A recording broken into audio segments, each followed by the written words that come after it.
In 2140, women have become the dominant gender and taken control of society, allowing them to push humanity into fast progress with discipline, peace, and great technological advances.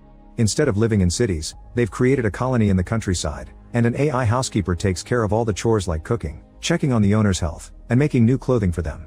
There isn't any kind of violence, and fines are given for minor offenses like using the wrong can for the trash. Thanks to all this, the average life expectancy is now 150. Their currency is social points, which they earn by being obedient and lose by misbehaving. There are also breaks taken just to have a hug. History teacher Rada tells the class about how the world was when men dominated society. They only brought hate and violence that resulted in wars and climate change. Then in 2030, during a conflict between the United States and North Korea, some scientists developed a virus to destroy all the men in the US military. However, the virus quickly spread to the rest of the world and ended up killing 99% of the male population.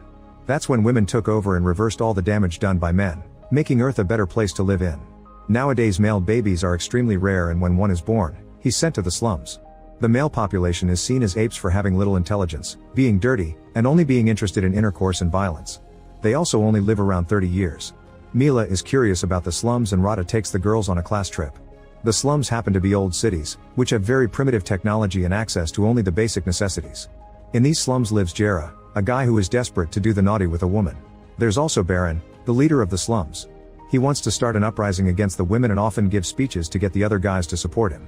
Today's speech gets interrupted by the arrival of Rada and her class, and the men get angry when they realize they're being treated like a zoo. One of them pulls down his pants as a prank, but a girl misunderstands it as a greeting and responds by lifting her skirt. The men are starting to get excited, so Rada sends the girls back to the bus, only to notice Mila is missing. Rada rushes to find Mila and finds her staring at a duck because she never saw an animal before, since they're forbidden in the colony. Jera suddenly startles them by killing the animal, and when their screams get the attention of a guy, Jera immediately hides them. Once the man is gone, Jera kisses Rada, who panics and blows her emergency whistle. The noise makes Jera's head hurt, but it also gives away their location, and soon the men find them. They're taken to see Baron, who decides to organize a slapping competition, and the winner gets to do it with the women. Wanting to protect them, Jera enters the competition and gets nervous when his opponent turns out to be a giant. Jera's slap is weak and does nothing to the man, who immediately reacts with his own slap. Luckily he's slow and Jera quickly dodges him, causing Baron to get knocked out instead.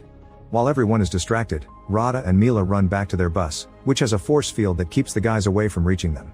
While the girls escape on the bus, Jera runs away too because Baron's men want to punish him. Sometime later, a bus stops by the slums to get some batteries, and after it takes off, Jera reveals to be hiding in the battery barrels. He meets the bus owner Yuli, who works as a seed keeper, meaning he's one of the few privileged men allowed to impregnate women. The bus is on autopilot and can't stop, so Yuli agrees to let Jera out when they make it to the colony. While they chat, Yuli drinks a lot of Jera's moonshine and gets so drunk that he ends up jumping out of the bus into the forest.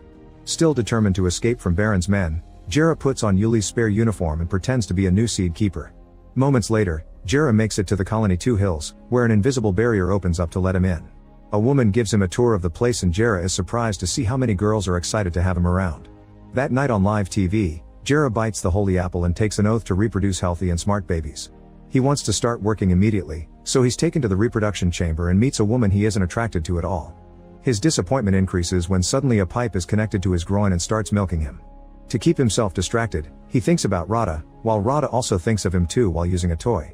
The next day, Jera is taken to the reproduction base, where seed keepers are taken care of by beautiful women. Jera is happy to spend the whole day being pampered with good food and massages, but all this attention causes him to get stiff. He rushes to the bathroom to find relief in his hand, but this causes an alarm to go off. It turns out that both self-relief and intercourse are illegal in the colony.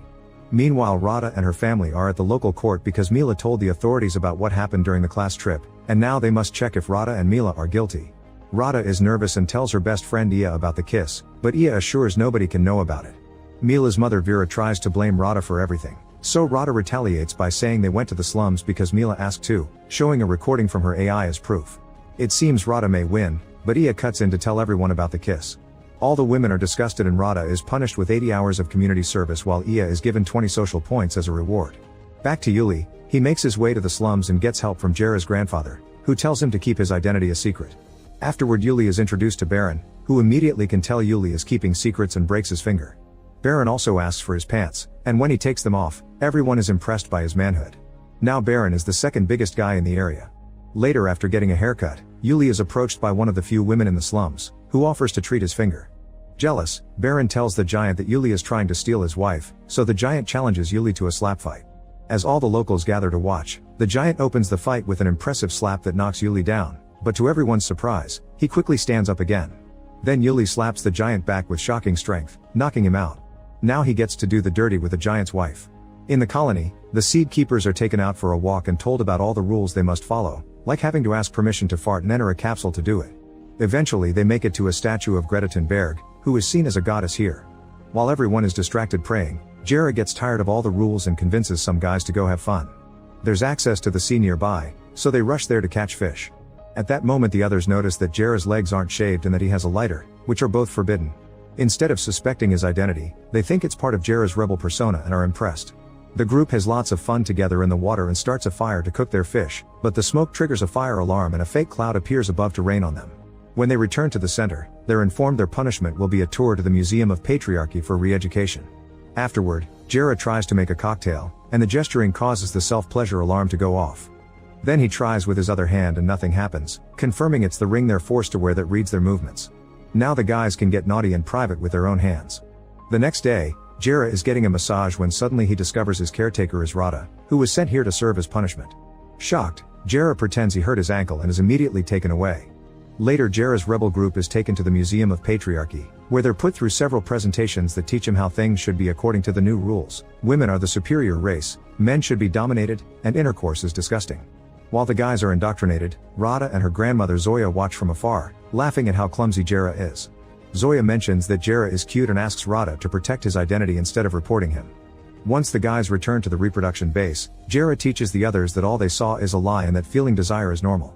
One of the men gets too excited with the idea and asks Rada to undress, but before things can escalate, Jera cuts in and sends the guy away. Rada is grateful but she still tells Jera to leave the city or she'll blow his cover. In the slums, Yuli has become very popular. Thinking he's losing power, Baron orders his right-hand man Krissa and a bunch of his men to kill Yuli. The group asks Yuli to come with them to look for supplies, which is supposed to be a trap. However, Yuli impresses everyone by being great at the job and finding lots of food. Krissa tries attacking him anyway, but his hits do no damage. Suddenly they're found by an enemy gang called the Squirrels, yet Yuli scares them all away in seconds. Krissa and the other men are even more impressed, so they decide not to kill him. Meanwhile, it's revealed that Baron is having a secret affair with Vera, who learns about what happens in the slums from him. After a night of passion, she decides to look at the profiles of the latest seed keepers and realizes the real Yuli has been replaced with a primate. She immediately sends a warning alarm throughout the colony, and a terrified Jera has no choice but to run away. However, when he reaches the borders, the invisible barrier blocks him, so now he must hide.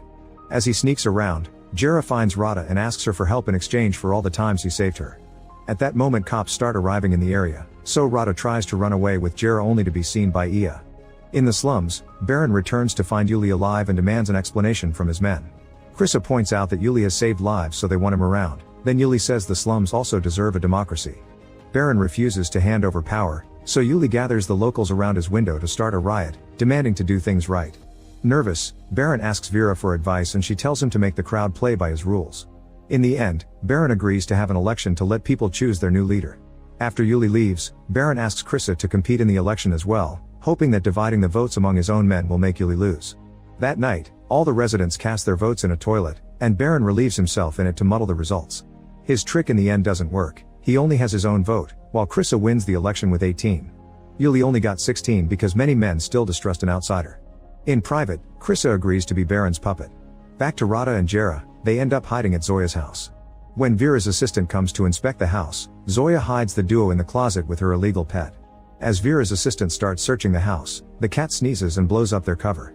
Before they can get arrested, Zoya hits the assistant in the head to knock her out. Next, Zoya brings out her old bike and tells Jera to use it to cross the invisible barrier because only objects going over 80 km/h can penetrate it. At that moment Rada's mother Elena catches them red-handed, so Zoya tackles her to the ground to let the duo escape. The duo gets on the bike and drives it to the borders as fast as possible, which luckily works and allows them to go through the barrier. The impact destroys the bike and their clothes, but thankfully they've brought spares. Then they light a fire to spend the night in the forest. The next morning, Jera catches a squirrel for breakfast, but Rada has lived a vegetarian life and is so shocked by the sight of a roasted animal that she screams. This gets the attention of some men nearby who immediately come after them, so Rada and Jera have to run away as the guys shoot arrows at them. Unfortunately, Rada trips over a broken tree and hurts her leg, and this delay allows the men to capture them. The duo is taken to the slums, where Baron tries to get too close to Rada and Jera stops him. Other men want a chance to be with Rada too since they're supposed to be democratic now, so Krissa decides to hold a slap competition and the winner will get Rada. Afterward Baron lies to Vera, saying he hasn't seen the fugitives. Sometime later, Yuli visits Rada to try to convince her that the slums are great, however Rada shares all the privileges they have in Two Hills and ends up changing Yuli's mind with a hug. They decide they'll run away together after everyone goes to bed. Outside, Krissa makes the locals vote for a new constitution, only reading aloud the cool parts while keeping the rule about transferring leadership to Baron in 2 weeks a secret. Everyone gets excited and votes in favor of it without knowing the truth. In the middle of the night, Yuli meets with Rada and they wait for everyone to fall asleep. He shares a drink with her that immediately makes her feel dizzy and tries to take advantage of her, revealing he doesn't want to leave after all. By the time Jera arrives, he finds a crying Yuli and learns Rada kicked him in the groin to escape. While Jera runs to find Rada, Yuli goes to confront Baron and Krissa, announcing that he'll be the new leader from now on. After lots of searching, Jera finds Rada sitting by the fire in the forest, so he gently approaches her by saying he won't do anything to her if she doesn't want to. Then he shares some fried chicken, and Rada is shocked by how good it tastes. Suddenly Rada theorizes that if eating meat is so good then intercourse must be even better, so she agrees to do it with Jera. When they're about to start, they're interrupted by Elena and 2 guards who immediately arrest them. During the trip back to the colony, Jera is shot with a tranquilizer gun. Once they make it to Two Hills, Elena asks Vera to forgive Rada, offering to hand in Jera in exchange so Vera can punish him in public. Thinking that this will be good for her political career, Vera agrees. Afterward the council holds a meeting and decides to execute Jera. Later, Jera wakes up tied to a chair. The women give him a special injection and ask him for his last wish, so Jera requests to say goodbye to Rada. Touched by these words, Rada runs to him and kisses him. Unfortunately this is only a vision he's having in a confinement room, where very advanced machines are being used to keep track of his thoughts. His fantasies are played on TV so everyone can learn how nasty men are, and the illusions even show ads. Meanwhile Ia goes to see Rada and shows her Jera's vision of their kiss, causing Rada to go to the other seed keepers and convince them to help her rescue Jera. Soon they all arrive at the council building to ask for Jera's freedom. At the same time, Jera is getting his second injection and sees a vision of a glowing wheel that decides his fate will be becoming a plastic bag so he's free to fly. Seeing this, the other seed keepers call out the women's cruelty and threaten to boycott the production of seed until Jera is released. Vera comes out and tries to prove that Jera is a primate who doesn't belong in civilization, but nobody believes her because his thoughts are gentle, like the vision he's now having of Rada and himself in the ending of Titanic. Not wanting to lose the seed production, Vera offers to free Jera but only if someone takes responsibility for him and his future actions, and Rada volunteers to do so, taking an oath on an apple. Elena does the same thing to protect her daughter. Afterward Rada goes to the execution chamber and finally brings Jera out to then take him to a guest house. Jera tries to use the chance to get busy with her, but Rada walks away because she isn't in the mood after all this mess. Moments later, Rada comes back and kisses Jera before they finally get busy. However, as soon as they're done, Rada goes to the bathroom to use a toy to finish. Jera follows her and tries to apologize for having failed her, only to suddenly wake up and realize it was all a dream. While Jera tries to understand all the machines around the house, Rada and Elena come to explain a few things. They've got him 300 social points in his ring. If he breaks the rules, he'll lose points, and if he reaches 0 all of them will be punished. Jera immediately loses 13 points for not finishing his breakfast and using foul language. Rada and Jera leave together for the day and walk around the colony, where Jera keeps being discriminated against for being a primate. They end up joining a volleyball game, but Jera's competitive spirit isn't normal around here and causes the girls to fight each other. Meanwhile Elena decides to run for colony leader in the upcoming election and starts by buying the seed keepers' votes. She brings them lots of gifts and promises to make intercourse legal if she wins, showing them her chest to prove it. In the slums, Yuli finds a letter from Jera, who explains he ran away with Rada. Furious, Yuli breaks a table and gets drunk. While fooling around in Baron's office, he finds a weird lock and destroys it to find the ring Baron used to communicate with Vera. Suddenly the power goes out and everyone goes to Yuli for a solution. When he hears that Baron had contacts in the city, he tries the ring and talks to Vera, who immediately hangs up on him. At that moment a bee flies by and Yuli immediately follows it to find the beehive. Honey is rare nowadays, so Julius brings the hive down to fill a jar, and the bees end up stinging him multiple times. In the evening he meets with Vera and gives her the honey, but instead of asking for electricity, he asks to be sent back to Two Hills. Nearby, Baron and Krissa are scavenging for food and end up finding a car plus a skeleton with a gun. Then they fix the power and return to the slums, where they regain power thanks to the gun. When the squirrels come by to pick up a fight, Baron tries to stop them with his gun, but they have bigger weapons and aren't scared. To make them leave, Baron lets them have Krissa. In the meantime, Elena makes Jera help a dead bird's eggs hatch to improve his reputation with the local women as part of her campaign. At that moment, everyone receives a ring message asking them to look at the news. The group does so and discovers Yuli complaining about the way men live, blaming Jera for getting lost while on the job. Jera tries to share the truth, but the women don't believe him and abandon him. Afterward, Yuli is welcomed back as a seed keeper, and Vera orders Rada to serve Yuli until he's healthy again. While Rada takes care of Yuli, he confesses that he lied and only said those things because Vera made him to. Rada promises that Elena can help Yuli if he keeps up this honesty later, and he reluctantly agrees. After Rada leaves, Jera arrives to call Yuli out for his lies, but all his cursing causes his social points to go down and he's forced to stop. Yuli just leaves and Jera destroys an apple in anger. Later, when Jera returns to his apartment with Rada and Elena, he's surprised to see the councilwomen waiting. They're here to accuse Jera of destroying an apple, which is the symbol of their society and therefore blasphemy. The video is even played on national TV so everyone can see it. After 100 social points are taken from his wallet, Jera is also accused of harassment, so more points are taken and his wallet reaches 0. The council gets ready to kick Jera out, but at the last second, he receives a point from an anonymous donation. At that moment the birds hatch, so a bunch of women start donating points too as thanks for his help. The council has no choice but to leave. Sometime later, Jera puts on what he considers nice clothes and tries to flirt with Rada, even donating a point to her beauty. However, Rada snaps and yells at him, blaming him for always getting her into trouble. As her anger grows, she asks him to stay away from her and leaves. Upset by this, Jera leaves a letter at Rada's door and makes his way to the colony's borders, where he waits until hugging time to offer the guard a hug and steal her device. Then he disables the barrier and runs out of the colony, so the guard immediately blows her whistle to send a drone after him. Keeping an eye on the drone prevents Jera from seeing an oncoming vehicle, so he's hit by it and ends up in the hospital. At her house Rada finds the letter, which has an apology and a goodbye from Jera. Meanwhile Vera asks Baron to make his men attack Two Hills. The next day, Jera is already better and gets discharged, so Rada and Elena take him to Vera's motherhood function, during which the next woman to get inseminated will be chosen.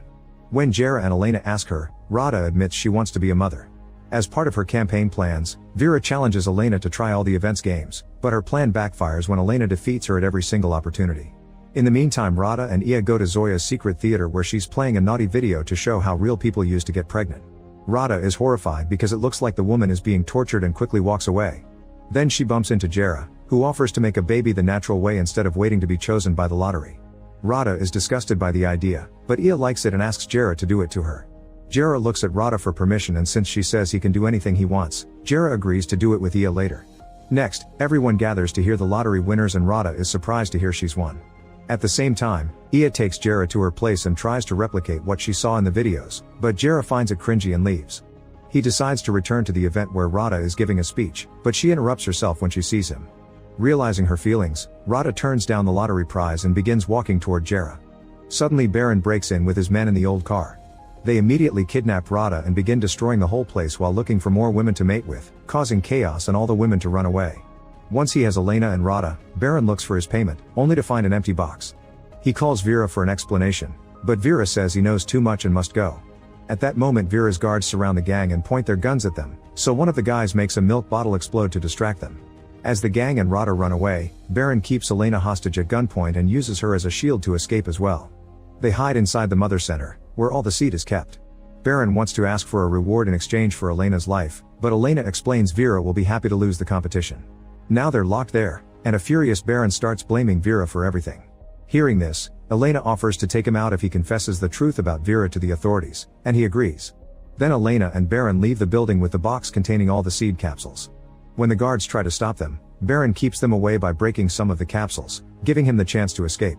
Back to Baron's men, they capture Zoya and make her take them to her house, where they let go of her and ask for some food. Zoya picks a crossbow from her drawer and aims it at them, only to then befriend them because she also wants to fight for equal rights. In the meantime Rada is almost caught by a gang member, but Jera saves her and they run together to hide inside a house. However, the house AI refuses to obey Rada's orders because she and Elena have been denied all the colony privileges.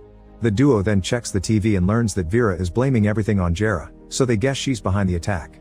They want to run away again, but the house won't open the door. Jera and Rada end up getting closer and share a kiss. The house AI tries to tell them to stop, but they just ignore it. This rebellion confuses the system and forces it to restore its default settings, so when Rada hears this, she uses the chance to register herself as a new member of the colony. Now the house obeys and opens the door for them to escape. While Baron tells Elena about all the illegal things Vera is guilty of, Zoya and her new gang break into Vera's home and try to attack her. However, Yuli comes in her defense, quickly beating all the guys up in seconds so they can get arrested. Soon a whole army of security officers find Elena and Baron, but thankfully they're also found by Jera and Rada in the old car. After dropping all the capsules, a furious Baron drags Jera out and hits him for starting this whole mess, then he gets in the car to escape. Worried about Jera, Rada tries to fight him for the wheel, causing the vehicle to fall off the road and get stuck in a muddy river. The whole group except Jera immediately gets arrested, and Vera celebrates by doing the naughty with Yuli while the prisoners are given the punishment of cleaning the Pacific Ocean. Afterward, newscasts report the destruction of all the seeds, which makes a seed keeper called Lucius cry. Suddenly he's startled by Jera and attacks him for his betrayal, but Jera convinces him to help when he tells him the truth about Vera and Baron. Then Jera tells him about the barrier, and Lucius reveals he has a bicycle. They get on it together and by pedaling really fast, they manage to go 80 kilometers an hour, successfully crossing the barrier around the colony. The next day, Jera and Lucius meet with Jera's grandfather and start making a plan. Lucius calls one of his seed keeper friends and learns about the punishment in the Pacific Ocean. Jera notices his grandfather has a college picture with Zoya, and hearing she's alive makes the old man so happy that he brings out a laptop to trace her location. Meanwhile, the prisoners are taken to an apple orchard, where Vera reveals their real punishment will be working there as slaves. Soon Jera, his grandfather, and Yuli also make it to the orchard, but a barrier is protecting the area. At that moment they see the squirrels arrive and they're allowed to get in because they bring more slaves like Krissa for Vera's plans. Krissa lies to Baron, saying he's glad to be there because it's better than the slums. He also says that using the trash cans may be a good idea to escape, and Baron believes him, so he hides in the trash. When the squirrels leave, they stop in the middle of the road when they find Jera pretending to be a drunk hobo. They immediately capture him and take him to Katya, who adopts Jera as one of his naughty dogs. Later Katya takes all his dogs with her to visit Vera at the orchard, and the dogs are tied up outside while the women share dinner. Jera sees Rada and gives her Lucius ring so she can record the crimes happening here. In the evening, while Vera and Katya have a party with the dogs, Rada sneaks into their tent and tries to record everything. However, the party is interrupted when Yuli recognizes Jera because of his tattoo. Vera pushes him away in disgust and the movement moves away the curtains, revealing Rada as well. The guards immediately take them both outside and take the ring, only to discover a few pictures of the party did reach the colony. Vera has no choice but to go back to do damage control. In the colony, Ia shows the leaked pictures of Vera and Claudia to other women, only to be interrupted by Vera saying the pictures are fake. Both Vera and Ia start biting on an apple to swear they're telling the truth, so a Supreme Mother decides to make an investigation before making any decisions. Now Vera has to rush to her office to destroy all the party stuff she keeps hidden, but the Supreme Mother still wants to investigate the area around the colony. With no other choice, Vera orders for the orchid to be burned down. Meanwhile, Krissa's lie accidentally becomes true and Baron manages to escape when an employee takes away the trash cans to be emptied. He jumps out of the can and runs through the forest, where he meets with Jera's grandfather and Julius. At the orchard, Zoya notices Yuli is interested in Rada and convinces her to flirt with him. Yuli falls for it and takes Rada to his tent, where he informs her that Vera has ordered to burn down the orchard. At that moment he's knocked out by Jera, who at the same time is found by the squirrels. The gang gets ready to punish Jera and Rada but is interrupted by the arrival of the trash truck, from which the Baron emerges with a weapon. He shoots down a squirrel and the others back away in fear, giving the prisoners the chance to free themselves. Suddenly Vera presses a button, and the whole orchard goes down in a quick explosion. Sometime later, Vera is elected the new leader of the colony. During the ceremony, her celebration is interrupted by some advertisement, making her realize that she's been arrested and connected to the thought machine. The Supreme Mother never trusted her and captured her as soon as she entered Vera's office. The button was never pressed, the prisoners have escaped safely, Elena is elected new leader, and Jera and Rada finally have their first time together.